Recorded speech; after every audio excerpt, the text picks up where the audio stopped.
जेहलम में पुलिस ने 56 साला शख्स के अंधे कत्ल का मुइम्मा हल कर लिया। पुलिस ने मुलजिम को गिरफ्तार कर लिया है। जेहलम की तहसील सोहावा में डोमेली पुलिस ने एक माह कबल पेश आने वाले 56 साला शख्स के अंधे कत्ल का सुराग लगा लिया है।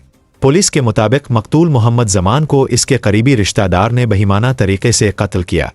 रवा साल मई में मोहम्मद जमान की लाश डोमेली के नवाही जंगल से मिली थी, जिस पर कुल्हाड़ियों के वार के निशानात थे। इब्तिदाई तौर पर वाकया अंधे कत्ल का था, ताहम पुलिस ने साइंसी बुनियादों पर तफ्तीश करते हुए मुलजिम गुलाम मुस्तफ़ा को गिरफ्तार कर लिया। पुलिस का कहना है कि मुलजिम गुलाम मुस्तफ़ा मकतूल मोहम्मद जमान का खालाजाद भाई है, जिसने दौरान तफ्तीश एतराफ़ी जुर्म कर लिया है।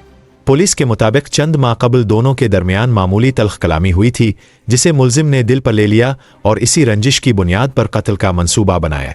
मुलजिम ने मकतूल को बहाने से जंगल में ले जाकर कुल्हाड़ी से वार करके कत्ल किया और मौका वारदात से फरार हो गया।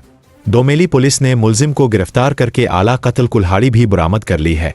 पुलिस का मजीद कहना है कि मुलजिम के खिलाफ मजीद कानूनी कार्रवाई जारी है।